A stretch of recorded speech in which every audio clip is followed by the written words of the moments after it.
I would like to invite friends and family to fill in the empty seats behind the inductees as possible.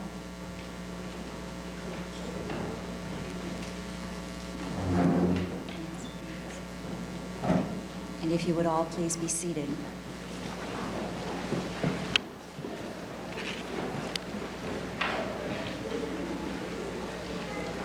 I'm very pleased to extend a warm and sincere welcome to each of you, to our students, the candidates for induction, to their parents and family and friends, to invited faculty and staff of Marymount College, and to all of our honored guests.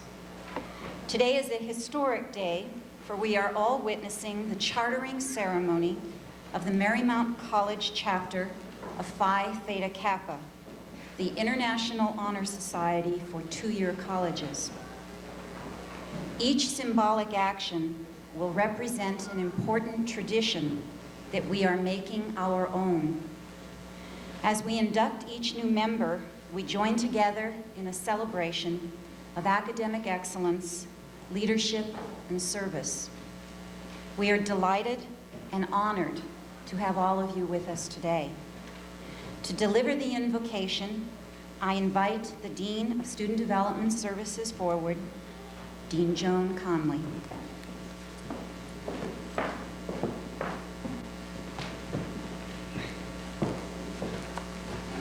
Good afternoon. Lord, you have brought us together today to celebrate another milestone in the history of Marymount College, the initiation of Phi Theta Kappa Honor Society on our campus.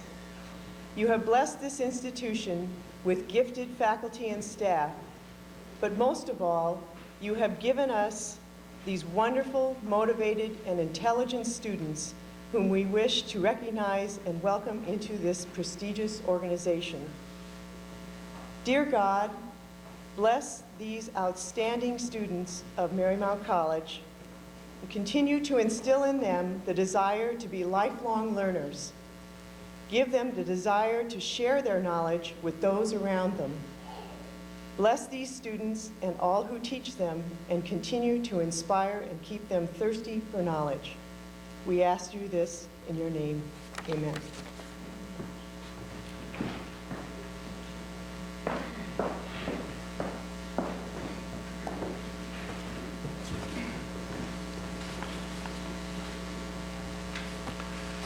Good afternoon. My name is Dr. Thomas McFadden, and I have the great privilege of serving as president of Marymount College. My task this afternoon is to say a few words of congratulations and also a few words of thanks. It always amazes me how varied an institution is any college or university. It stands for so many things, represents so many different activities, in a sense, so many different constituencies. Let me recall for you just some examples over these past few weeks of those varied activities. In this very chapel, not so many weeks ago, we had a wonderful concert by a string quartet, playing some of the classical music that moves all of us so. And we had the audience gathered here, applauding their efforts, an audience gathered from our student body, from our faculty, but more, an audience gathered from the community around us. Why do we do that here at this college or other colleges? We do it because as an institution, we stand for community learning. We stand for service to the community. We stand for more than simply the four walls here within this institution. We stand for the outreach in beauty and aesthetics to the wider city in which we live.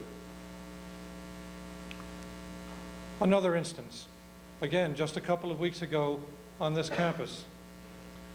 I'm sure that you've read on the front pages of the sports section of the Los Angeles Times that our tennis team won the South Coast Invitational Championship in men's tennis. It was a great event. Some tell me perhaps the first for Marymount College. I'm not so sure about that. But we had our athletes, and we feat, and we celebrate them too. Why athletes? Isn't this an institution of learning? Yes, of course it is that. And yet it is more than that too. We celebrate not only learning, but we celebrate also athletic prowess. The ability to have, as the old saying goes, a sound body as well as a sound mind. And so fittingly and rightly, we celebrated too the achievements of our tennis team and winning that championship. Again, now just a couple of days ago, as some of the students who are gathered here are also aware, we celebrated something else. We had a dinner in a room right adjacent to this one, where we celebrated another activity of our students. Not the aesthetic, not the athletic, but rather the activity of service that our students give as volunteers in our community. They were gathered together to celebrate the year that they had experienced as volunteers, working to assist the homeless, to assist in educational institutions, to build houses, to give of themselves to those in our community who need their service. And so we celebrated through the concert the human spirit's desire for aesthetic beauty. We celebrated through the tennis team our human desire for beauty and prowess in our bodily achievements.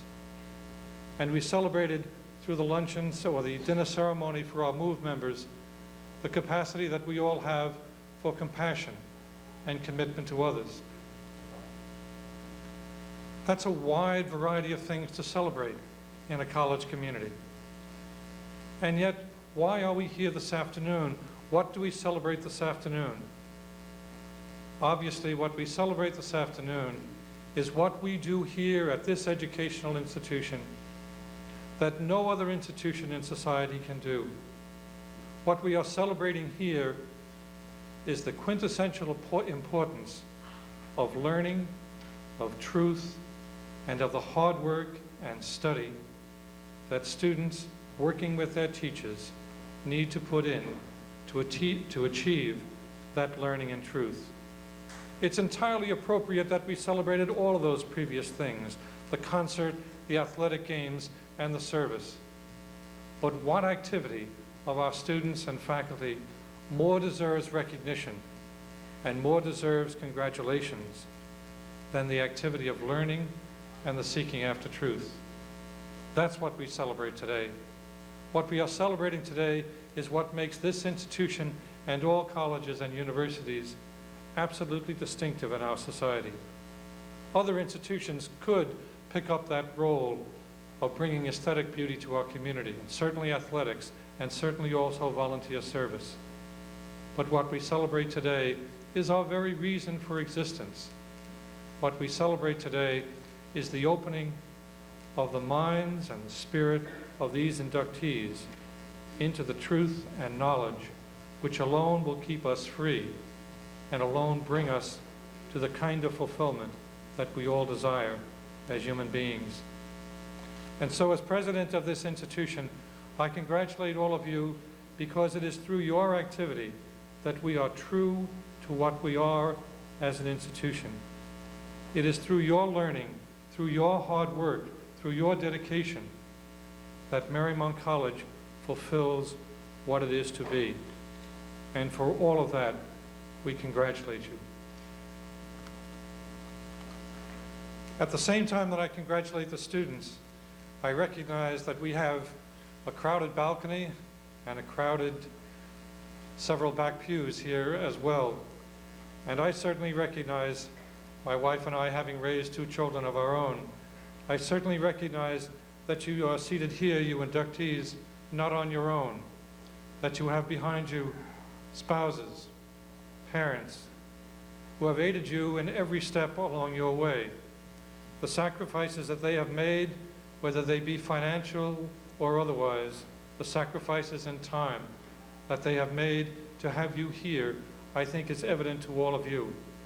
And so at the same time that we extend our congratulations most especially to the students who are achieving this honor, our congratulations are also extended to the spouses, friends, parents, and I even see in the back some children of our inductees, and it is to them too that I express congratulations.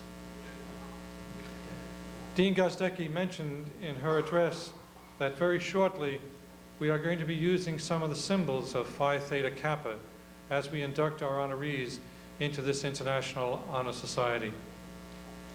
Let me reflect just a moment with you. The symbol that you are, we'll be using the symbols of roses and candles to express the values of this organization. But you folks, you inductees out here, you are symbols too, and you're the main symbol that we are utilizing here this afternoon. You are the symbol, again, of what all of your fellow students at Marymount College stand for, of what they all aspire to, of what they all want to achieve. You are the symbol, again, of that hard work and learning which the student body here at Marymount College stands for. And as that symbol, we congratulate and celebrate you today. I think also it's fair to say that the parents and spouses and friends are symbols too. Symbols of the support that every student needs as he or she goes through a college experience. And so, as these symbols of your dedication to them, of your love and commitment to them, we thank and celebrate you as well. Let me close by thanking just a few folks for the special work that they have done to make this day so possible. I think that you must have noticed that the procession was led in by two members of our faculty, Dr. Charles Dock and Dr. Nancy Sanders. They are the two individuals who I think, more than any others, are responsible for bringing about this wonderful new society that we have into Marymount College.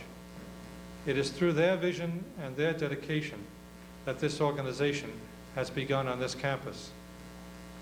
At the same time that I celebrate Dr. Sanders and Dr. Dock, I would be terribly remiss if I didn't mention two other people whom you have already heard from this afternoon, Dean Joni Conley and Dean Mary Ellen Gozdecki.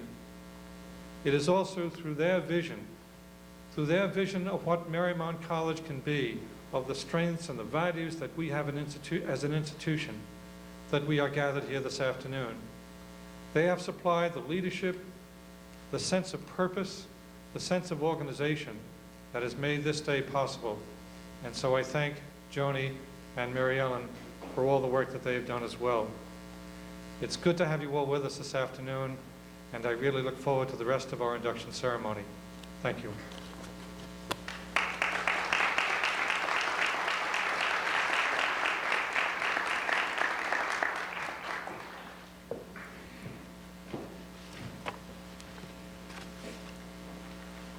Mr. Earl Roddy is a particularly appropriate person to be addressing you today.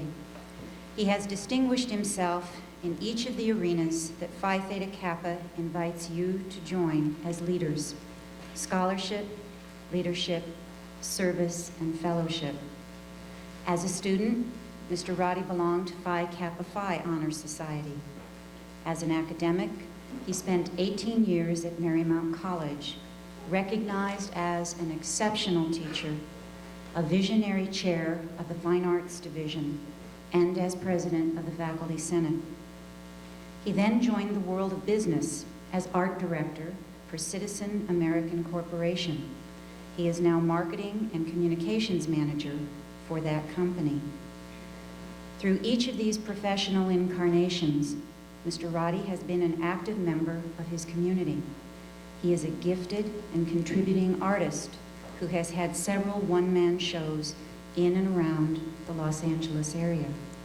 As a student, as a teacher, a businessman, and an artist, Earl Roddy has embodied precisely the qualities of leadership that Phi Theta Kappa asks each of you to bring to your college, your future profession, and your community.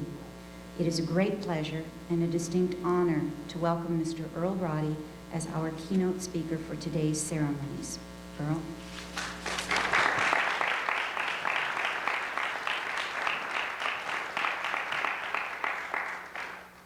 Thank you for that, Dean Gostek. Dr. McFadden. Faculty, students, all the friends and family of students that are looking as proud as you guys are today. Good afternoon. This is a great pleasure for me. First, let me offer each of the soon-to-be inducted my heartfelt and serious congratulations. You really are another of the many interesting things that have happened to this college. And now we have an even new benchmark of excellence. And you are going to be the forerunners. And there'll be many students that will follow you through these halls in the coming years. And they'll be looking at the same goals that you've been looking at. You know, I'm still actually proud. I didn't know you knew that about Phi Kappa Phi. I'm actually still very proud of the fact that I was asked when I was in college to join the Scholarship Society. And I can still remember, even now, the thoughts that were running through my mind when I was sitting like you are, waiting for the induction into the society. And I'll bet that the same thought has run through your minds in at least the last couple of days. That high, noble thought. Boy, is this going to look good on my transcripts. Right? And it is going to look good on your transcript. Because Phi Theta Kappa has, I think, over 70 years of history backed up. It has a reputation, a sterling reputation, based around the priorities of its members. And your actions have revealed that you hold many of those same priorities. So today, you're privileged to also take the name and all of the honor and the respect that goes with the name, Phi Theta Kappa. Of course, with every great privilege, what do you got? You've always got a responsibility, right? And your responsibility, of course, is going to be to continue the momentum. The momentum that brought you right here today. The responsibility will be to perpetuate that momentum and add to the momentum of Phi Theta Kappa, each in your own way. And I know you're going to do that. How do I know you're going to do that? Well, I haven't had the opportunity or the pleasure to meet each and every one of you. But I know that you're going to do that because I know something very special about each and every one of you. I happen to know that action expresses your priorities. Not words. We all talk about our priorities. Hope I got the right priorities. We all have hopes. Boy, I hope I make it. I hope I make it. You know, we've got dreams, even dreams, and dreams are the easiest because we can all dream about achievement and excellence. And even promises, you know. We all promise ourselves and others, you know, I promise I'm going to study 3 hours for every hour in class. Is that how? 2 hours for, I promise I'll do my best. But my main point today is that action reveals your priorities. That action and only action expresses priorities. Accept no substitutes. And there are substitutes. Ernest Hemingway advises on that matter when he said, never confuse motion with action.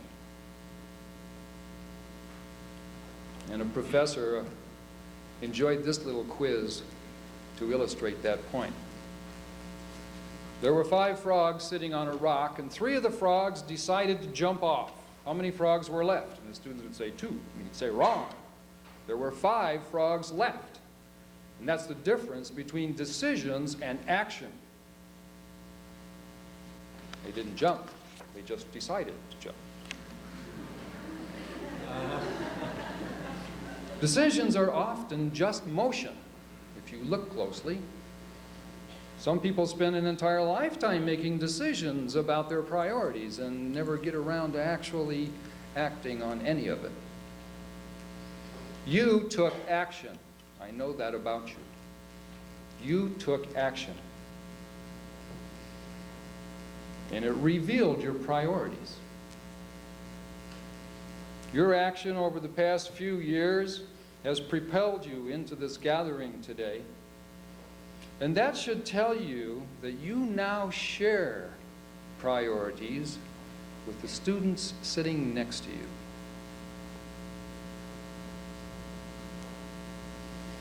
And with every other member of Phi Theta Kappa across the United States and the world. You're a member of a club. You're locked together by your priorities.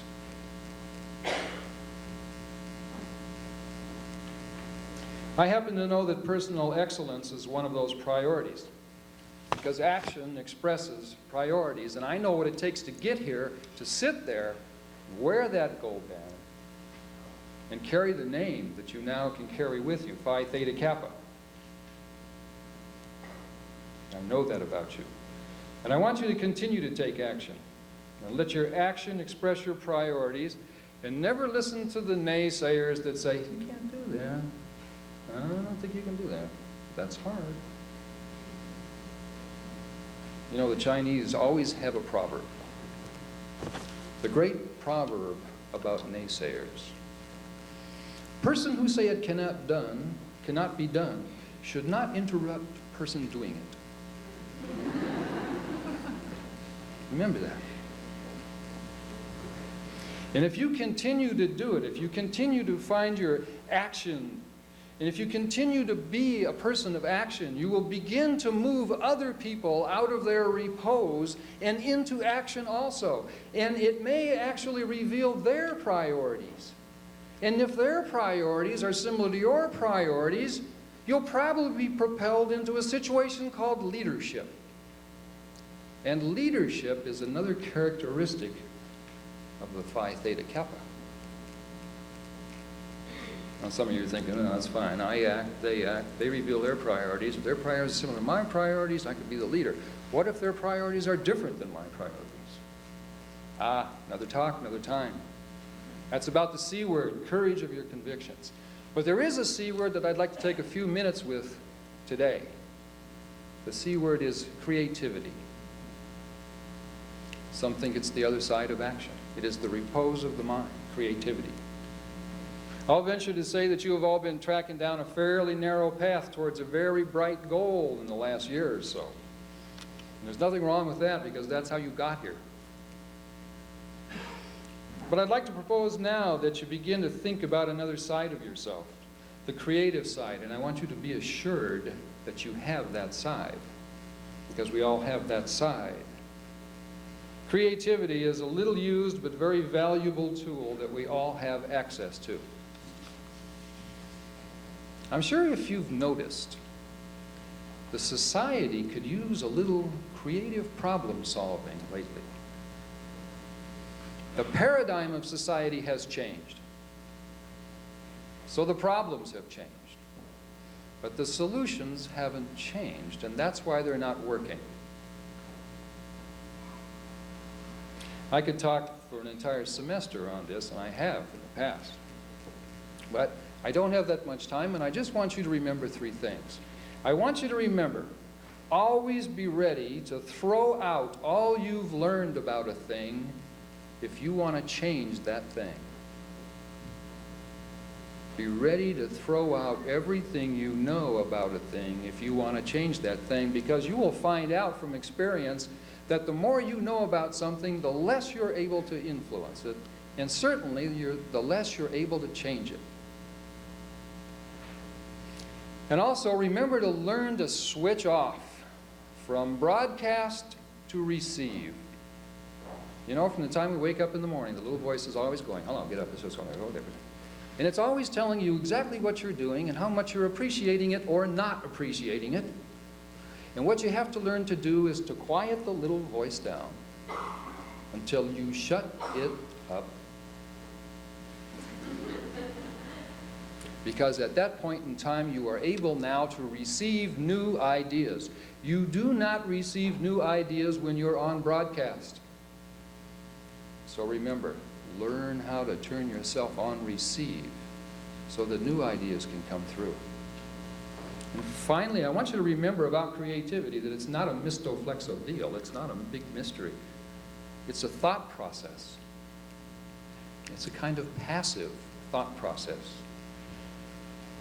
And it's simply the process of combining two or more known things in a new and unusual way to make a new thing with new qualities.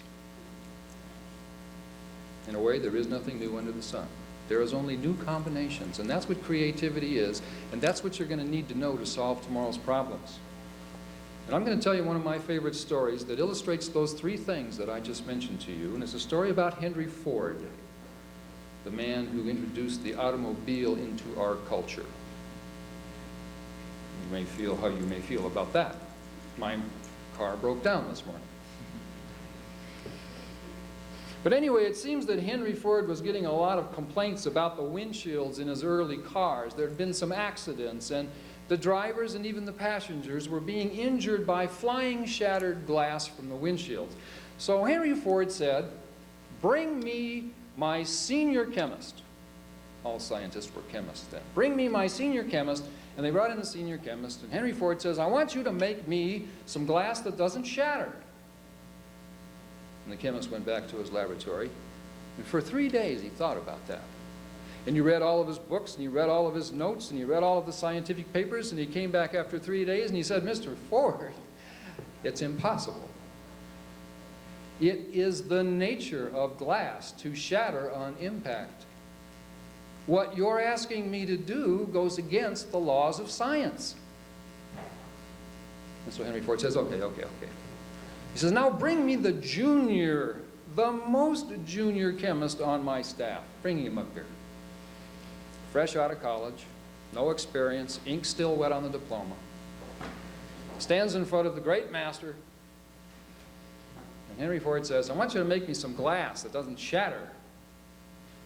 And so he went back down to his laboratory. And he mixed all kinds of various different kinds of glasses and different glass formulas and poured glass out and tried to break it, and it always broke and it always shattered, and he didn't know what to do.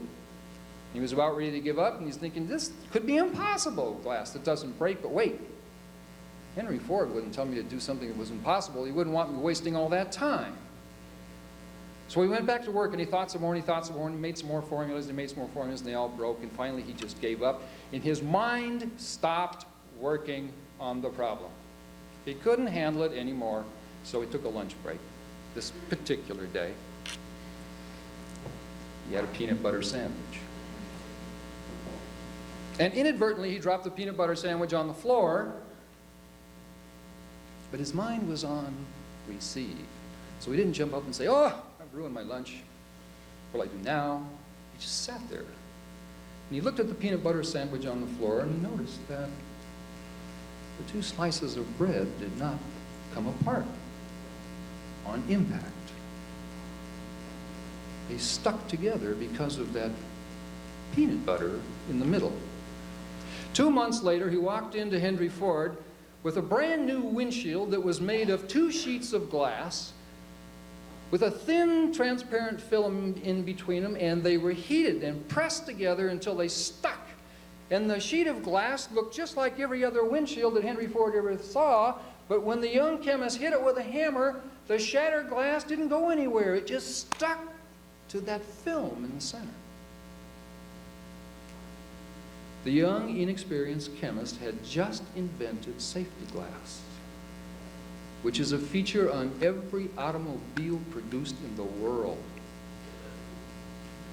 And the point is that the old chemist knew too much about glass to invent a new kind of windshield. He couldn't let go of the properties of glass, of the scientific law, of the impacting of glass. So who's surprised that it only took him 3 days to fail? At the point in time when the younger chemist finally released his mind from the problem and relaxed and went on receive, he was able to let an idea come through to him. And what was that idea? Some misto changeo creative thing from who knows where? No. It was two ideas that we already knew about, glass and sandwiches. And he put them together in a new and unique way and made a new thing that had new qualities. My time has run out. Remember these few things for me, will you? Continue to express your priorities through your actions. It'll save you a heck of a lot of time trying to explain yourself. Be ready to dismiss all that you have learned in order to create something new. And finally, learn to become quiet so new ideas can come in. The young men and women who will be solving the problems of tomorrow will be you and others like you. And you're going to be surprised to find out how many of them are Phi Theta Kappa. Again, congratulations and enjoy your day.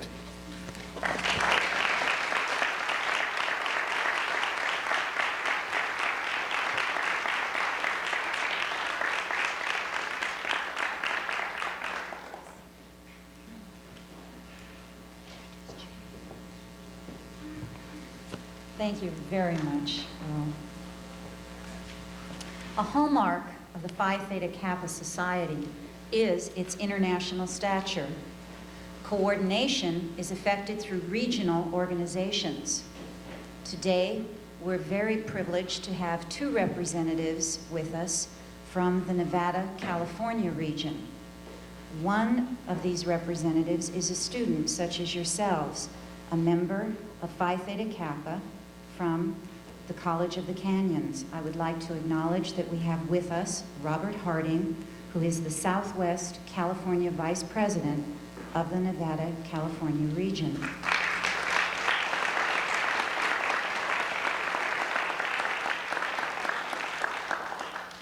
The regional coordinator is traditionally a dedicated Phi Theta Kappa chapter advisor who has been committed to promoting academic excellence in two-year colleges within our region.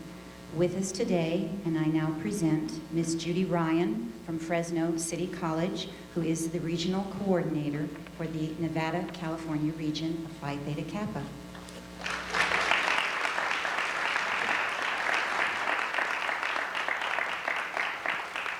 It is such a pleasure for me to be here today. I loved your music. It was perfectly timed. First in my experience that the music was perfectly timed and the musicians stayed. And so I applaud your musicians. I loved watching you in the back, that organized scurry, those flashes of blue and gold running back and forth going. That was wonderful to watch. And the words that were spoken here today were so appropriate. I'm so glad that I didn't miss this. This is sort of a new experience for California. Actually, there were several chapters that were chartered in the 30s and 40s, and then they just fell away from activity. And about 3 years ago, International Headquarters called me and said, can we put together a steering committee for Nevada and California to have our own region of Phi Theta Kappa? The steering committee represented 10 chapters. This was 3 years ago. 10 chapters, 5 were completely inactive. Of the 5 that were active, 2 were newly chartered and 3 were newly resurrected. And so we weren't sure what was going to happen. Today, this will be our 23rd charter in the 2 years that we've been a region. Next week, we will have our 24th charter. Last night was our 22nd charter. And so there's a trend here. Do you see what's happening in California and Nevada? We're very proud to have Phi Theta Kappa in California. My husband has a rather dry sense of humor, and he said to me one day, Why Phi Theta Kappa? Don't we already have a religion? This is a little way of giving me a message. So why Phi Theta Kappa? Let me tell you right now what I told him. Phi Theta Kappa, I've seen from the inside now, and I can attest to the integrity of this organization. I'm very impressed with the people at the international headquarters, what they stand for and what they promote. I'm very impressed particularly by the 4 hallmarks, and that's integral to this organization, to the activities and to the projects and to the awards. I've seen how they work on campus, and of course those hallmarks are leadership, fellowship, scholarship, and service. Why Phi Theta Kappa? Because I receive phone calls and letters from students who have been involved and have moved on, matriculated, or they've gone into the community, or are now working, and they say how important the organization was in their experience and what it meant for them. Why Phi Theta Kappa? Because of the honors study topic. The honors study topic has been immensely enriching on our campus. I don't know how aware you are of this yet, but every year there's a different honors study topic. This past year, the topic was our complex world balancing unity and diversity, and for that entire year, we studied this topic on different levels. We studied it specifically at the University of Redlands last January. We had a 3-day workshop and had speakers and seminars, and there was a little bit of this earthquake in between there, but other than that, it was a very positive experience. The honors study topic, and you'll be receiving this sometime soon if you haven't already, for this coming year is Science, Humanity, and Technology, Shaping a New Creation. At the summer planning session in Lake Tahoe, for our region, we'll be deciding what university will be hosting our institute this year, and you'll be hearing more about this. Meanwhile, on the international level, in Ypsilanti, Michigan, we'll be studying this topic. Let me just give you a few of the subjects that we'll be talking about this coming year. How science and technology affect the job market and how you can prepare for new trends. How the chaos theory shows method in our madness. The technology of making music. What is the relationship between science and technology and the ethical dilemmas of humanity? Those are just a few of the things that we'll be talking about. In Ypsilanti, we will also be going to the Henry Ford Museum, and I will be thinking of you as I go through that. Why Phi Theta Kappa? Because I receive phone calls from international headquarters about people that I need to know, and 2 of those people are Dr. Doc and Dr. Sanders, and I have heard wonderful things from Mike, yes I have, from Mike Watson about the 2 advisors that you have on this campus, and just from what I've seen so far, I'm looking forward to an association and a relationship with your 2 advisors. Why Phi Theta Kappa? Because of students like Robert Harding, and I'm going to call Robert up right now, whether he likes it or not, because he represents you. Just briefly on a regional level, let me explain that we have 4 advisors that are spread out throughout the region, California and Nevada, 1 regional coordinator. Those votes never exceed the votes of the students on the executive board. The executive board sets the flavor, the student end of it, sets the flavor for the decisions that are made throughout the year. On our executive board, the students consist of 1 president, and he was elected just last week in Cupertino, and he's from De Anza College. We have a secretary, and she is from Miracosta College, and then we have vice presidents for different areas, 1 for Nevada, 1 for Northeast, Northwest, Southeast, and Southwest California. The Southwest vice president, the one who represents you, is Robert Harding.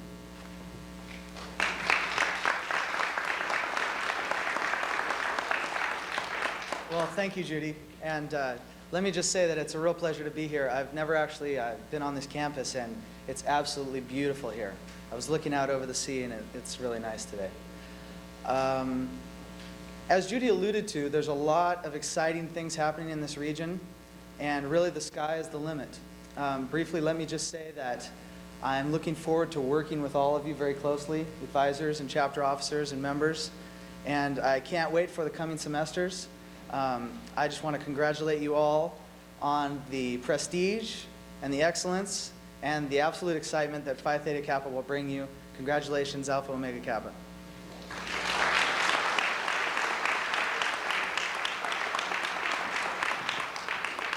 Dr. Thomas McFadden.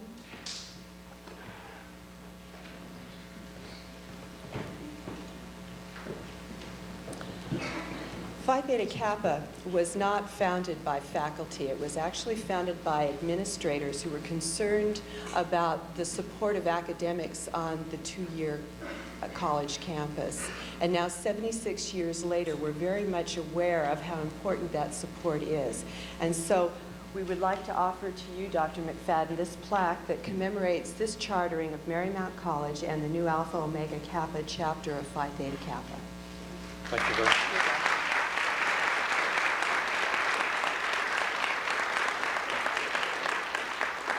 At the same time, let me offer to you the official charter for the Alpha Omega Kappa chapter and also the official greeting and handshake, but it's not, of Phi Theta Kappa, and it's this.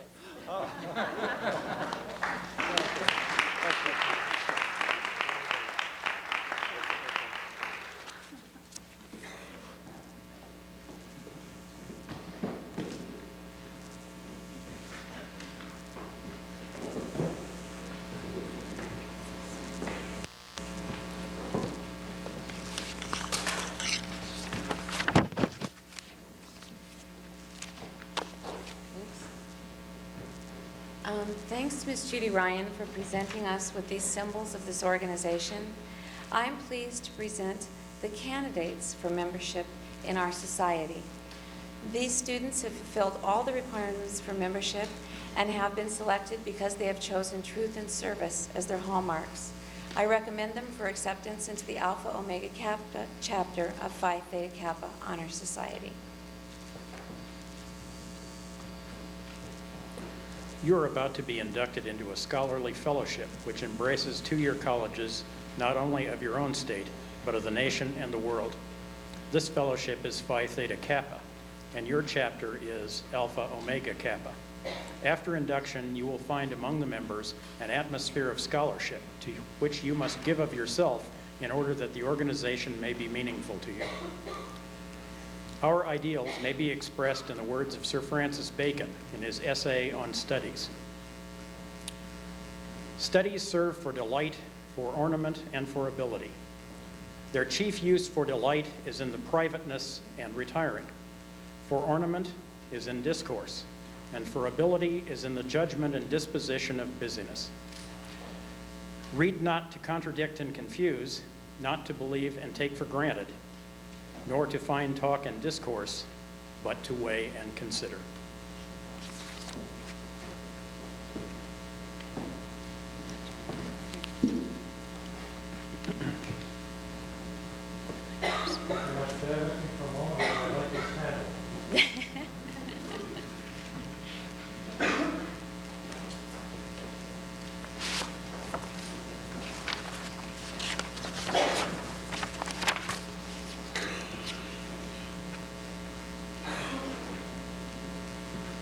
I have in my hand a torch, symbolic of knowledge, which is the servant of wisdom, which dwells with prudence, and leads in the way of righteousness, in the midst of the paths of judgment.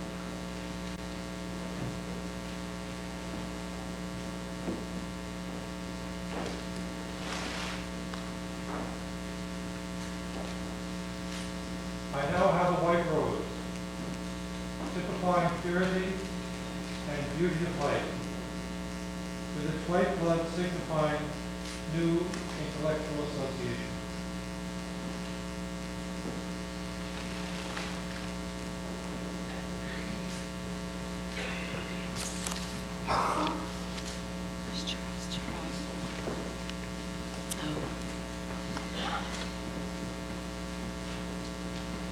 I'm sorry, Charles told me I could be Vanna.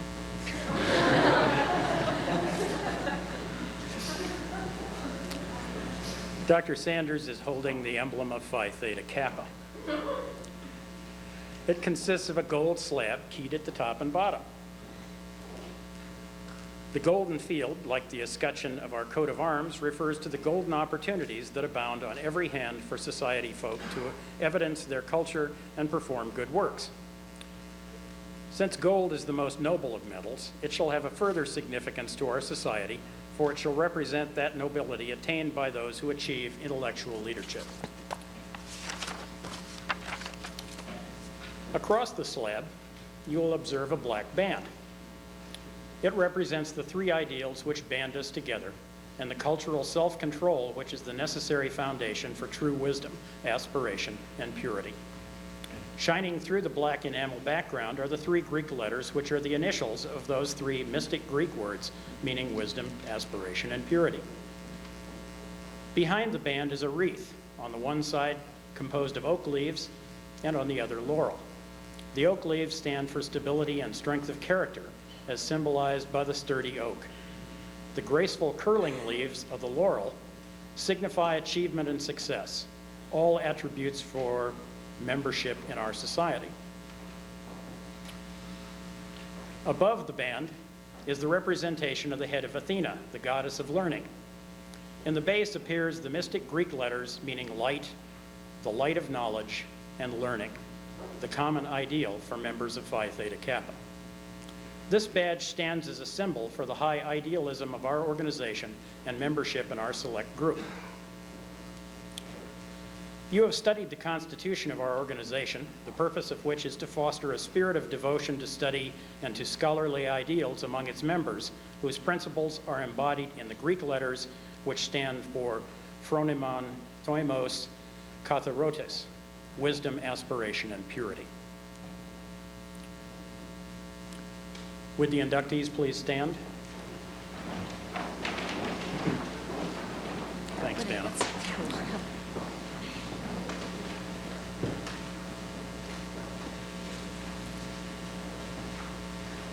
Now that the standard and ideals of this organization have been fully revealed to you, you come to complete the pledge, which admits, and please repeat after me, I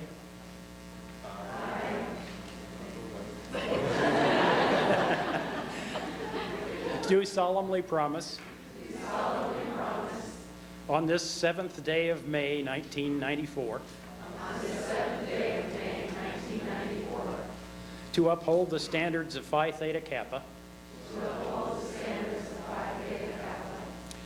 and to make this object and aim foremost in my mind,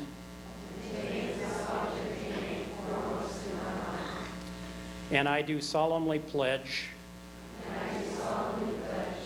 allegiance to my fellow members and promise to aid them in all worthy endeavors.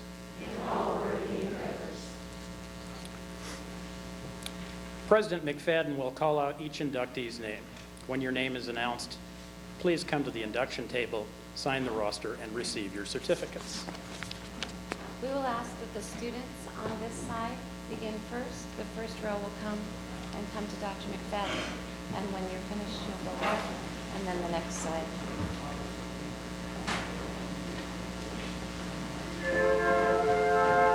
Michael Dubas from Redondo Beach, California.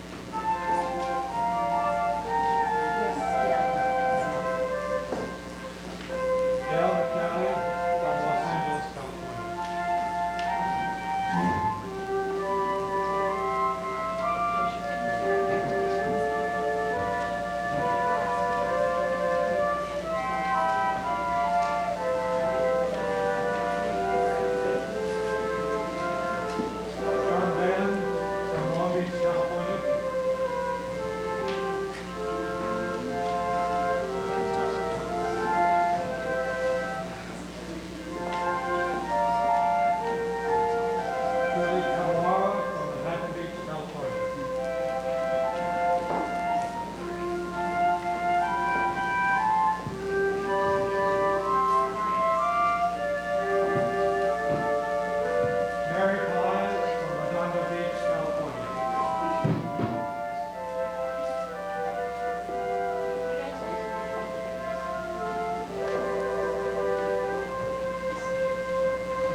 Brian Troy from Chatsworth, California.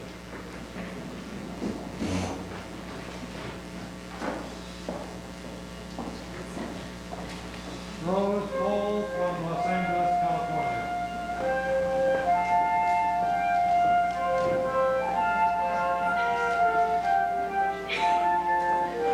Michelle Rice from Gardena, California.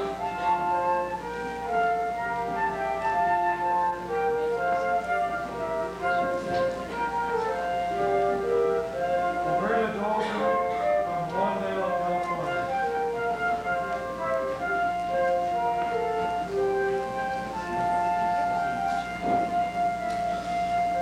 Joanne Strait from Gardena, California.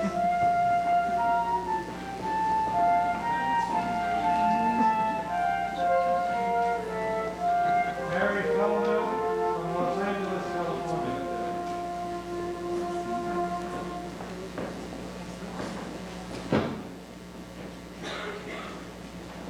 Aaron Garcias from Sierra Madre, California.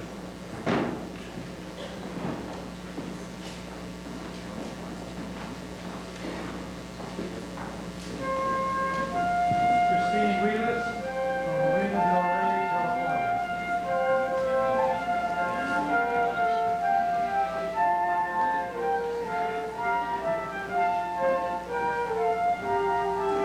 Danielle Lopez from Covina, California.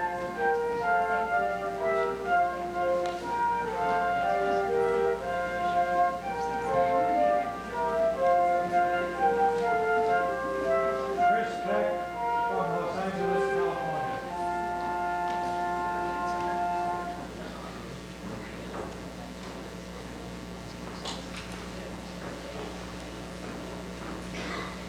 Adam Lowe from San Pedro, California.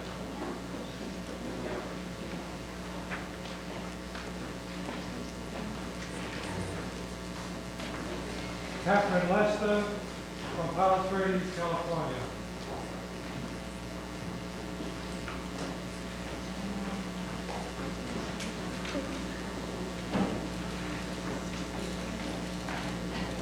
Cindy Tino from Carson, California.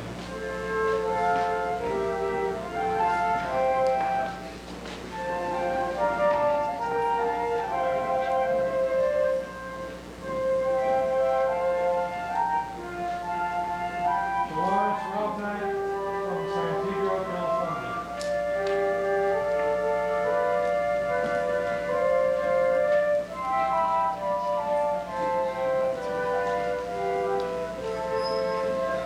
Darla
It is my pleasure to welcome you into the Phi Theta Kappa Honor Society and the lively fellowship of scholars it affords.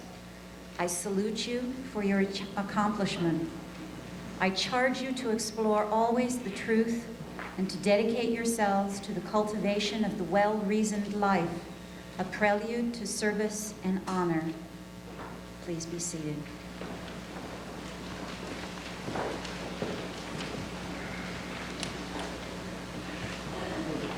Chartering officer, please stand. What's the next? Okay. Please repeat after me. I Whatever your name is. do solemnly promise to uphold the standards of Phi Theta Kappa Phi Theta Kappa, and to maintain and to maintain by honest and independent endeavor by honest and independent endeavor the ideals of scholarship the ideals of scholarship for which this organization stands. for which this organization stands. Please remain standing. Okay, before you assume your obligations as officers of the Alpha Omega Kappa chapter, you shall renew your pledge of membership in Phi Theta Kappa. Please repeat after me. I state your name. I No, good. Solemnly promise solemnly promise to uphold the standards of Phi Theta Kappa to uphold the standards of Phi Theta Kappa and to maintain by honest and independent endeavor and to maintain by honest and independent endeavor the ideals of scholarship the ideals of scholarship for which this organization stands. for which this organization stands. You are charged with the responsibility of learning the duties of your office and executing those duties to the best of your ability. Please repeat after me. I state your name. I Do solemnly promise to fulfill do solemnly promise to fulfill to the best of my ability to the best of my ability my duties as an officer of Alpha Omega Kappa, my duties as an officer of Alpha Omega Kappa, chapter of Phi Theta Kappa. chapter of Phi Theta Kappa. You are duly recognized as the executive officers of the Alpha Omega Kappa chapter of Phi Theta Kappa for this chartering year, 1994. We pledge the support of the members to you. I would like to introduce our officers to you.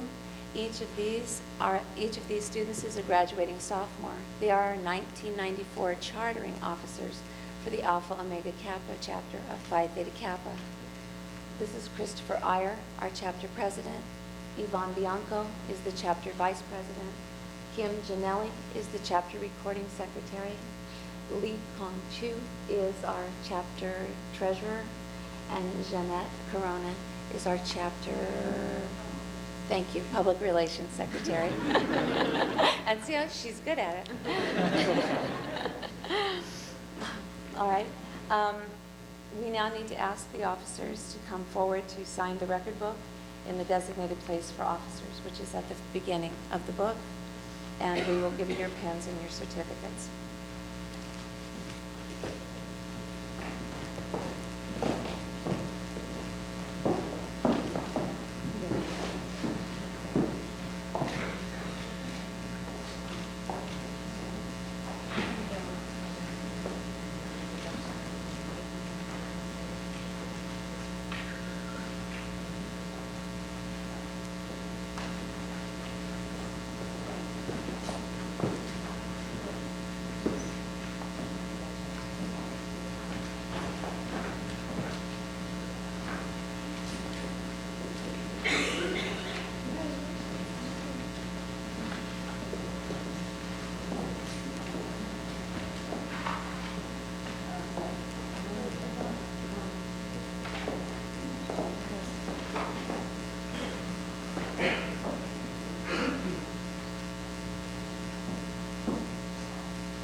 Okay, now I need to do something for 94.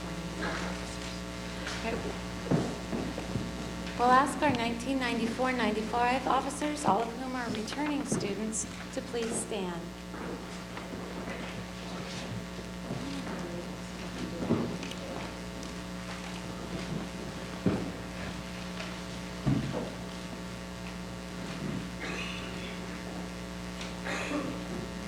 Before you assume your obligations as officers of the Alpha Omega Kappa chapter, you shall renew your reflective membership in Phi Theta Kappa.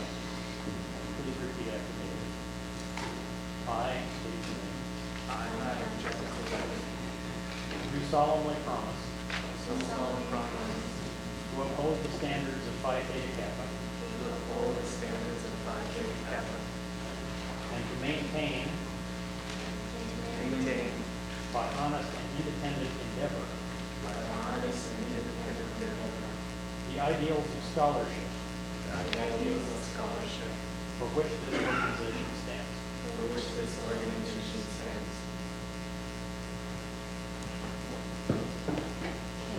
We will ask each of our 1994 officers also to come forward and to sign our chapter book and receive their candles and certificates. But first, I would like to introduce them to you.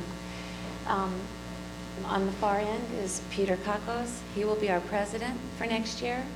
And next to him is Ms. Brittany Wantz. She will be our chapter vice president. And then we have Ajani Gentili, who will be in charge of our money. He's our treasurer. Next, we have Ms. Nazish Siddiqui, who will be our recording secretary. And last, Jesse Jacobs, who will be our public relations secretary. Can we ask each of you to come forward and to sign the book and receive your pens and certificates?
Sorry, it was a Kodak moment.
It is my great pleasure to welcome you, the chartering officers of 1994, the officers for academic year 1994-95, into the Phi Theta Kappa Honor Society and the lively fellowship of scholars it affords.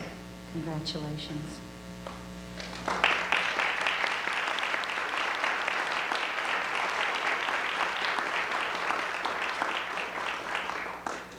It's my pleasure to introduce Christopher Iyer, Chartering President, to give the presidential address. Good afternoon. Well, in spite of Mr. Roddy's speech, I'm still not sure if I have my priorities in line here. Good afternoon. On behalf of my fellow members, I'd like to thank you for joining us to celebrate the beginnings of Phi Theta Kappa on our Marymount campus.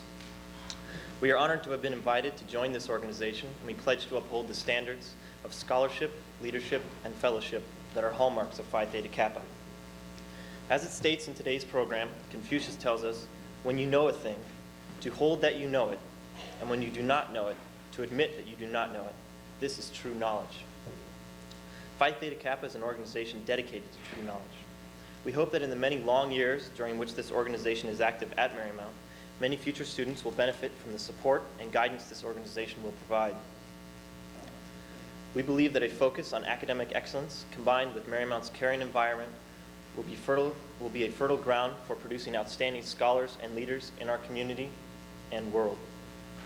Along with my fellow members, I would especially like to thank President McFadden for his present and future support for this organization, Dean Godzdecki for initiating our contact with Phi Theta Kappa, and both Dr. Charles Dock and Dr. Nancy Sanders, our advisors, whom we expect will guide us without restricting our freedom to make our own choices and our own mistakes.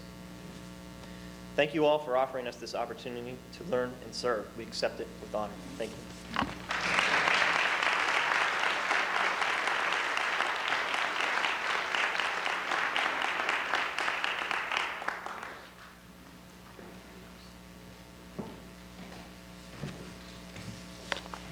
Charles Dock and I now have the distinct pleasure of inducting into our new society a few honorary members, people who we feel will continue over the years with long support, we hope, for this organization. I think what I'll do is I'll ask each of them to stand so that we can make them all say the oath together. These three new honorary members are Dr. McFadden, Dr. Godzdecki, and John Perkins, head of our Honor Society in the Day College.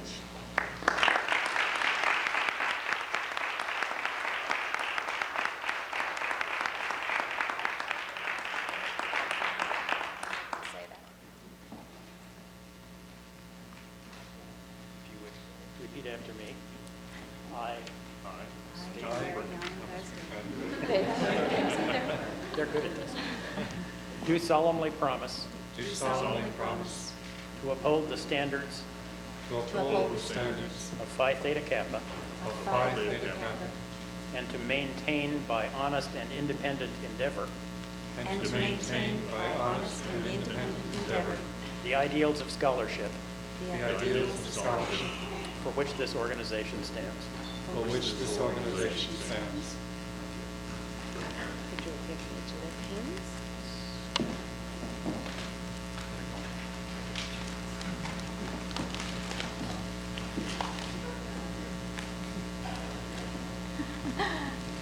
Congratulations. I'm stunned. I know, we're sleepy. I didn't know. There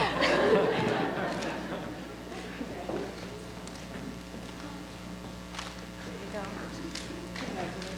I didn't know either. It's amazing what you can keep from the administration at this college.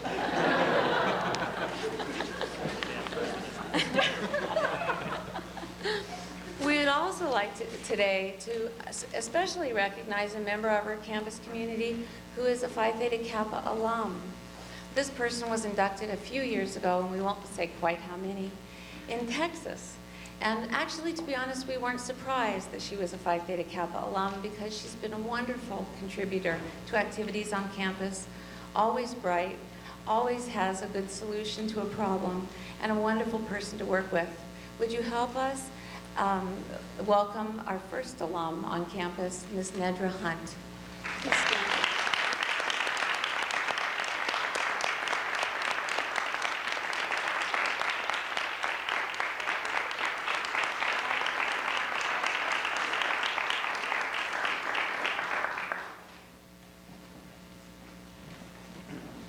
What's next?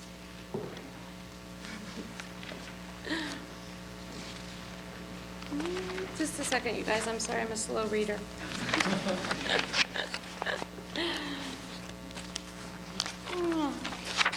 Honorary members, presentation of medallions, right? Okay.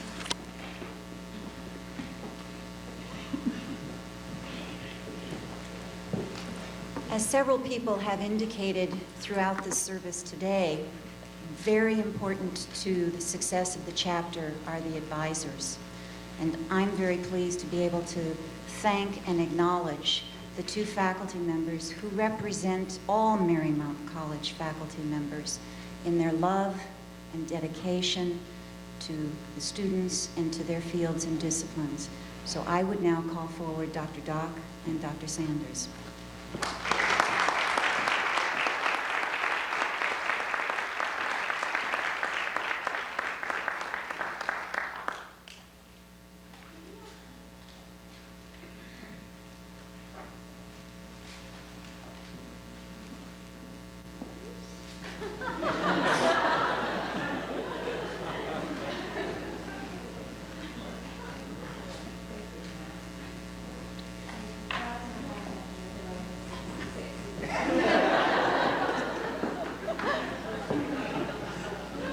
Where's my Negro hat?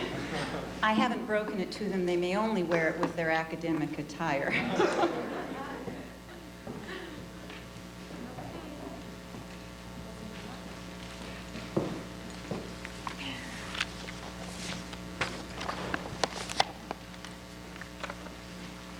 Well, as we bring this ceremony to a close, we can all celebrate the fact that it heralds a great beginning.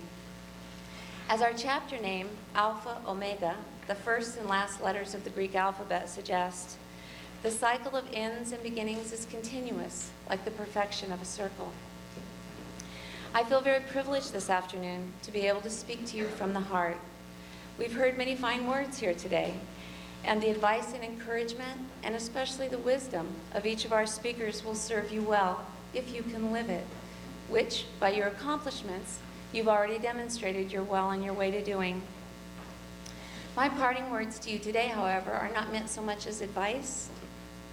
As a favor, a request I will ask of each of you to do for yourselves and thereby for the world.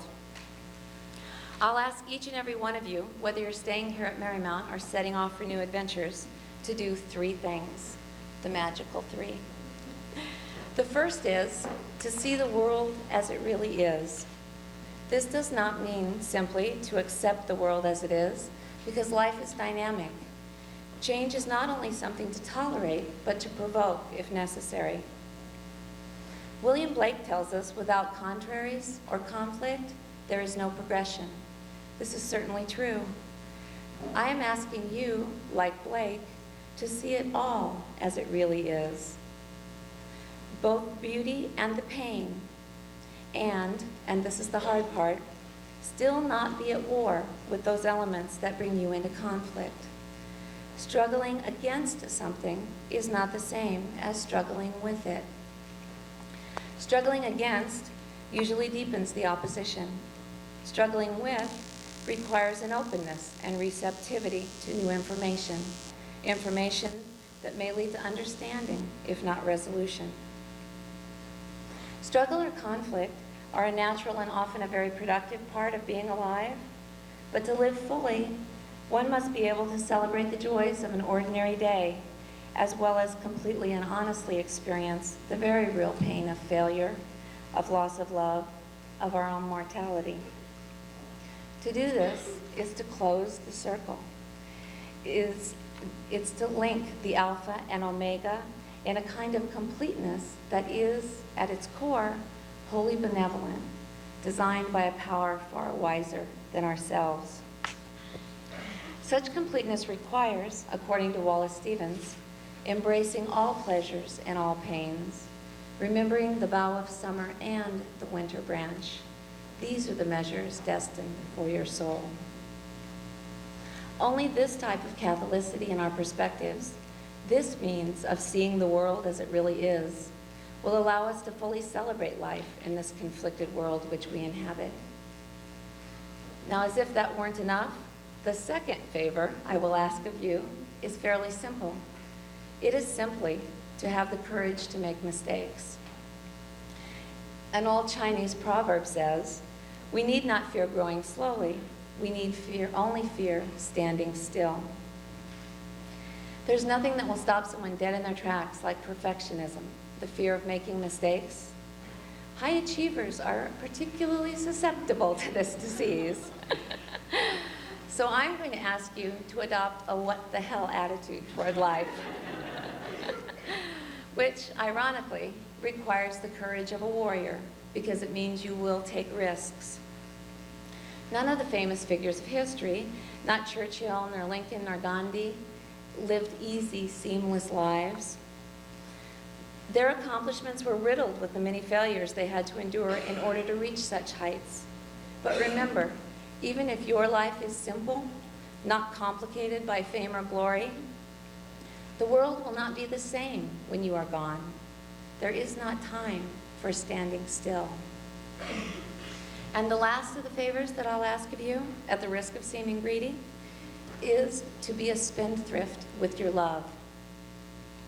Now, a spendthrift is not, as it may seem, a person who doesn't spend. It's a person who spends extravagantly. Love is an inexhaustible resource, but it requires enormous courage and faith to recognize this as true.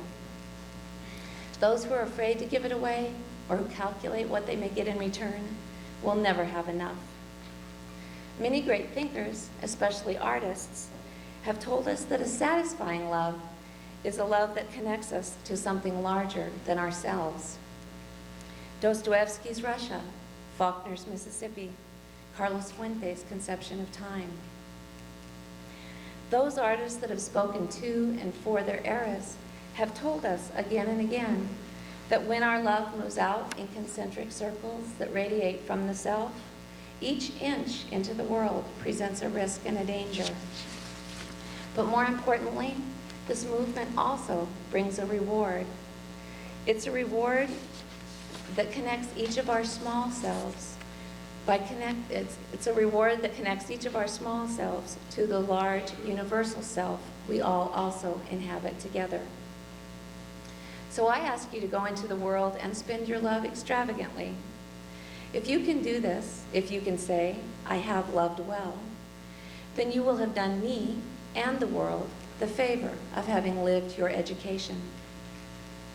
Through your familiarity with the best that has been thought and said, you will be linked in a creative and fertile love to others, the world, and beyond. This is a link that enlarges us all. I ask these favors not only of you, but also of myself, to honestly acknowledge the light and dark of the world, to risk making mistakes, especially the important ones, and to love without boundaries. There's not one of these points with which I do not continuously struggle, continuously ask myself to do a little better. But at least I can say, as I hope each of you always will, I am not standing still. May your membership in Phi Theta Kappa help to move you forward.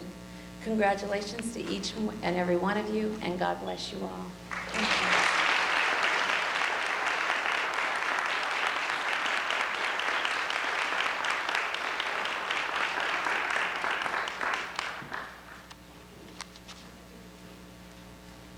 Well, if you think I'm going to top that, then you don't know me very well. We have a deal. She does the profound stuff, and I do the heavy lifting.